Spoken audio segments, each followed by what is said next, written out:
क्या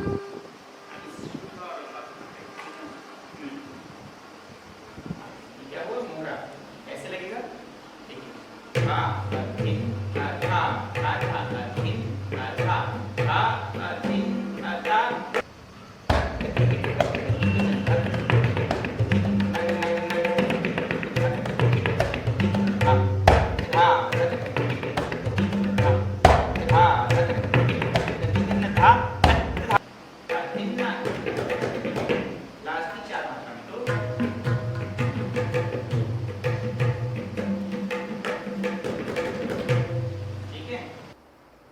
नमस्कार, मैं राम रतन। जैसे कि मेरा प्रयास रहता है कि मैं विंध्य के उन लोगों को आप तक पहुंचाऊं जो कि विंध्य में काफ़ी अच्छा काम करें कला के क्षेत्र में। और इसी कड़ी में आज हम लोग के बीच में है सौरभ पांडे सर, जिनका आरएसएम स्कूल है जो कि रीवा, मऊगंज और चौराट में इनका संचालित होता है। ऑनलाइन और ऑफलाइन तीनों क्लासेस रहती है, मतलब ऑनलाइन भी रहती है अवेलेबल और ऑफलाइन भी रहती है। आपको जो सुविधा है उनसे जुड़ के प्राप्त कर सकते हैं। तो आइए जानते सर के बारे में। नमस्कार सर। नमस्ते। सर, जैसे कि आप म्यूज़िक की शिक्षा बच्चों को देते हैं जी। तो सर्वप्रथम मैं ये जानना चाहूँगा कि ये जो पूरी की पूरी भूमिका है वो कैसे हुई, मतलब कहाँ से शुरुआत हुई इस चीज़ों की? जी बिल्कुल। दरअसल मैंने संगीत सीखना 1999 से शुरू किया जी। और यात्रा चलती रही। इसी दौरान मैंने ग्रेजुएशन और फिर पोस्ट ग्रेजुएशन खैरागढ़ यूनिवर्सिटी है, संगीत कला विश्वविद्यालय खैरागढ़, इंदिरा कला संगीत विश्वविद्यालय, वहाँ से मैंने अपना पोस्ट ग्रेजुएशन संगीत विषय से, तबला विषय से पूरा किया। लेकिन फिर बीच में कुछ पारिवारिक समस्याओं की वजह से और ये कह लीजिए कि ऐसा एक माहौल बना गया कि भाई संगीत में स्कोप नहीं है, तो ऐसा एक मन में धारणा बना करके मैं म्यूज़िक से दूर हो गया और मैंने इधर उधर काफ़ी सारी चीज़ें करने की कोशिश की घर परिवार को इस्टेब्लिश करने के लिए। लेकिन फिर मैं दिल्ली गया, तो दिल्ली में मैंने वहाँ पे एक एमएनसी ज्वाइन करी। तो वहाँ पे मैंने देखा कि लोग म्यूज़िक कर रहे हैं और बहुत अच्छा कर रहे हैं और इसकी थ्योरी और प्रैक्टिकल दोनों सब्जेक्ट्स पर कमांड लोग ले रहे हैं। तो मैंने वहाँ से नेट की तैयारी शुरू की। पहले मुझे इतना आत्मविश्वास नहीं लग रहा था, पर जब मैंने नेट की तैयारी की और नेट की पढ़ाई की और उसके बाद मैंने नेट भी निकाला, दूसरे टाइम में मेरा नेट निकल गया यूजीसी से, तो मेरा आत्मविश्वास बढ़ गया। वहाँ से आकर के मैंने रीवा में राजहंस संगीत विद्यालय, राजहंस स्कूल है, उसको मैंने ज्वाइन किया और वहाँ पर मैं संगीत शिक्षक के रूप में शिक्षा देने लगा बच्चों को। और वहीं से मुझे एक प्रेरणा आई कि भाई यहाँ पर नेट भी नहीं जानते बच्चे, नेट के बारे में जानते नहीं हैं, नेट निकालना तो मतलब सोचते ही नहीं है बच्चे म्यूज़िक में, एक बस गाने बजाने के दायरे तक ही सीमित है। और पेरेंट्स के दिमाग में भी एक छवि है कि भाई संगीत में कोई स्कोप नहीं है या संगीत में कोई। तो वहाँ से मैंने एक संगीत विद्यालय की शुरुआत की रीवा स्कूल ऑफ म्यूज़िक के नाम से। इसका नाम जो है रीवा स्कूल ऑफ म्यूज़िक, इसका मतलब होता है रीवा घराने का संगीत। तो अब जो कि लुप्त हो चुका है, बहुत कम लोगों के पास है, पर हम प्रयास कर रहे हैं कि उन लोगों को बीच बीच में भी उनसे भी मैटर्स कलेक्ट करते हैं और हम कोशिश करते हैं कि जो रीवा घराने की चीज़ें थी प्राचीन समय में, क्योंकि यहाँ पे तानसेन रहे, यहाँ पर आपने नाम सुना होगा कुदौ सिंह महाराज बहुत बड़े पखावज वादक हुए हैं, वो भी रीवा में रहे, बहुत समय तक रहे। तो रीवा का ताल पक्ष भी बहुत अच्छा है, गायन पक्ष भी बहुत अच्छा है। लेकिन अब समस्या ये थी कि पुरानी जो चीज़ें थी, बंदिशें थी, रचनाएं थी, वो प्राप्त नहीं हो रही। तो हमने इसका नाम रीवा स्कूल ऑफ म्यूज़िक यही सोच करके रखा कि हम रीवा घराने की चीज़ों को लोगों तक पहुँचाएँ। इसकी शुरुआत 2015 में हुई और फिर वहाँ से सफ़र चल पड़ा। तो आपके स्कूल में कौन कौन सी सुविधाएं हैं मौजूद, क्या क्या सिखाते हैं आप लोग?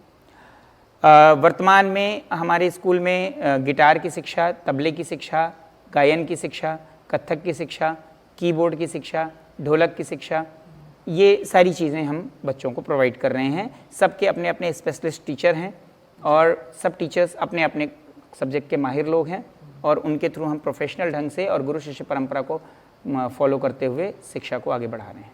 तो नहीं, आपकी ऑनलाइन और ऑफलाइन दोनों क्लासेस हैं? जी बिल्कुल, ऑनलाइन तो पैटर्न वो में किस तरह से हम होती हैं? जी, ये जब लॉकडाउन लगा तो उस समय समस्याएं आई, विद्यालय बंद हो गए और टीचर्स भी सब बेरोज़गार हो गए, बच्चे भी संगीत से दूर हो गए। तो उस समय मुझे मेरे एक मित्र हैं डीआरडीओ में, जो अनुसंधान केंद्र है हैदराबाद डीआरडीओ में, तो वहाँ मेरे मित्र हैं, तो उन्होंने मुझे ऑनलाइन प्लेटफॉर्म पे म्यूज़िक सिखाने का आइडिया दिया और समझाया मुझे कि कैसे ये काम आगे होगा। श्री योगेश पांडे जी, मैं उनका भी आभारी हूँ क्योंकि उन्होंने मुझे काफ़ी डायरेक्शन दिया इस विषय में। और वहाँ से मैंने जो है तो शुरुआत की ऑनलाइन प्लेटफॉर्म पे हम लेके आए। लगभग दूसरे लॉकडाउन के दौरान से हम लोगों ने ऑनलाइन प्लेटफॉर्म पे लाना शुरू किया। ये मेरे शुरुआती बच्चे हैं जो ऑनलाइन इन्होंने सीखना शुरू किया। और आज की डेट में हम पहले तो हम जूम मीटिंग ऐप के थ्रू कर रहे थे ऑनलाइन क्लास, पर वर्तमान में रीवा स्कूल ऑफ म्यूज़िक का अपना खुद का ऑनलाइन म्यूज़िक ऐप बन चुका है जो कि प्ले स्टोर में अवेलेबल है। इसका नाम संगीत शाला है और इस ऐप के माध्यम से हम वर्ल्ड वाइड पूरी दुनिया में भारतीय शास्त्रीय संगीत को बच्चों तक पहुंचा रहे हैं और प्रयास कर रहे हैं कि एक उच्च स्तरीय उच्च गुणवत्ता की शिक्षा हम ऑनलाइन के माध्यम से पूरी दुनिया में पहुंचाएं और भारतीय शास्त्रीय संगीत को लोगों तक पहुंचा करके इसको जो है तो और भी ज़्यादा बृहद रूप में लेके जाएं। तो भविष्य में आपकी इसकी ब्रांचेस और खोलने की कुछ विचार? जी, वर्तमान में भी 3 हमारी ऑफलाइन ब्रांचेस चल रही हैं। रीवा हमारा हेड ऑफिस है जहाँ पर पहली ब्रांच हमारी थी, फिर इसके बाद मऊगंज में हमने एक ब्रांच शुरू की और एक अभी रिसेंट में हमारी लगभग 6-7 महीने पहले सीधी के चुरहट क्षेत्र में भी हमारी एक ब्रांच ओपन हो चुकी है। तो रीवा में हमारी ब्लॉक ऑफिस के सामने पटना हाउस के पीछे रीवा स्कूल ऑफ म्यूज़िक के नाम से ही संस्था है। मऊगंज में बाल मंदिर स्कूल के ठीक सामने रीवा स्कूल ऑफ म्यूज़िक के नाम से संस्था है और चुरहट में एमिनेंट स्पोकन इंग्लिश क्लास है, वहाँ पर हमारी संस्था रीवा स्कूल ऑफ म्यूज़िक के ही नाम से संचालित है। और मैं अलग अलग समय पे अलग अलग जगह रहता हूँ, पर बेसिकली जहाँ पर बच्चे हैं जैसे चुरहट के बच्चे हैं तो ज़्यादातर बच्चों को हमने ऑनलाइन जोड़ रखा है और ज़्यादा से ज़्यादा समय देते हैं हम उनको ताकि वो ऑनलाइन पे अच्छे से संगीत सीख सकें।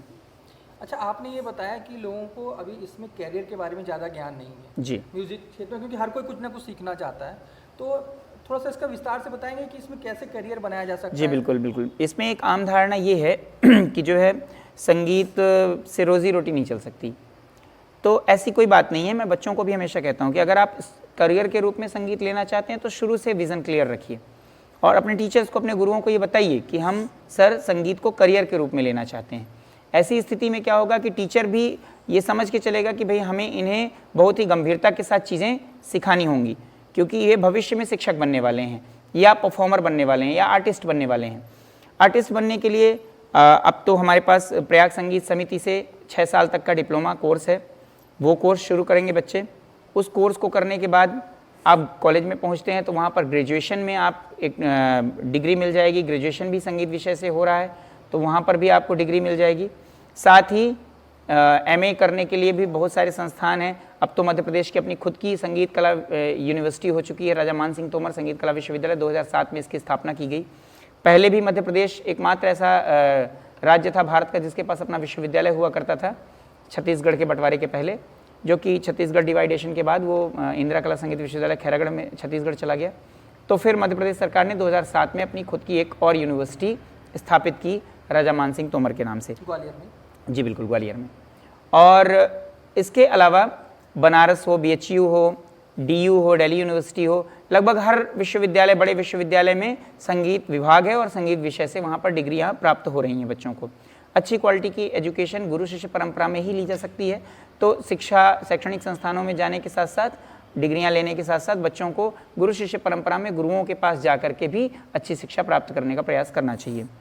इसके साथ साथ जब अच्छी शिक्षा होगी तो आपके पास थ्योरी और प्रैक्टिकल दोनों का अच्छा नॉलेज होगा, तो भविष्य में आप MA करने के बाद नेट की तैयारी कर सकते हैं। नेशनल एलिजिबिलिटी टेस्ट होता है कॉलेज में अध्यापन करने के लिए, पढ़ाने के लिए, ये डिग्री होना आवश्यक है। तो नेट और उसके बाद PhD भी आप कर सकते हैं, डॉक्टरेट की डिग्री प्राप्त कर सकते हैं, जो कि आपको भविष्य में कॉलेजेस में अध्यापक या असिस्टेंट प्रोफेसर बनने में सहायता करेंगे। तो इस तरह से शिक्षण के प्रशिक्षण के क्षेत्र में जाएं या कलाकार बनने की ओर जाएं, हर तरफ स्कोप बहुत है।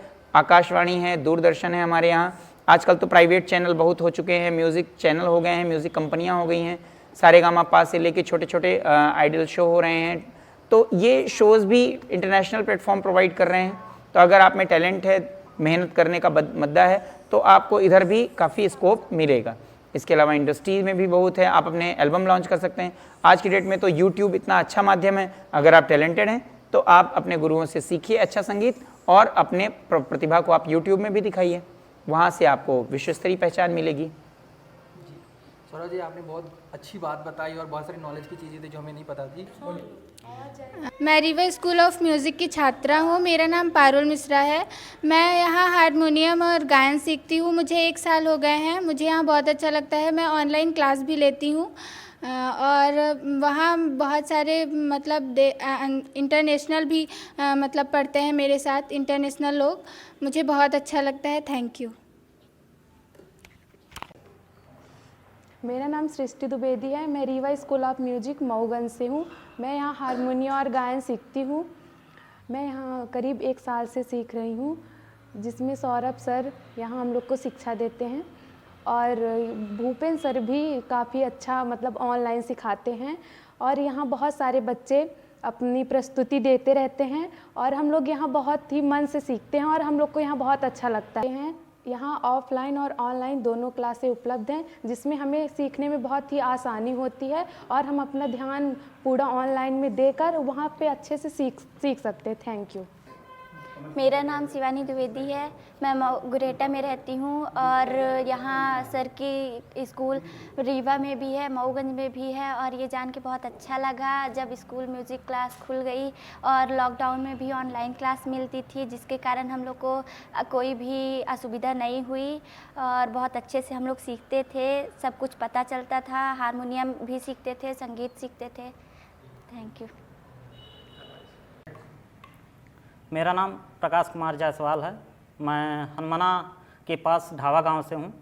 मैं आर्यसम म्यूजिक स्कूल में पढ़ता हूं और फ़िलहाल 4-5 महीने पहले मैं ज्वाइनिंग किया हूं और मैं ढोलक का स्टूडेंट हूं। यहाँ मेरे साथ बहुत सारे छात्र ढोलक, हारमोनियम, तबला सीखते हैं। इस स्कूल में डेली क्लास हफ्ते में 3 दिन क्लास लगती है, वो अटेंड करते हैं, बट ऑफलाइन भी स्कूलें होती हैं। यहाँ सीखने में थोड़ा रुचि अच्छी लगती है और अच्छा लगता है। हमारे गुरुजी भी अच्छे से हमको ट्रेंड कर रहे हैं।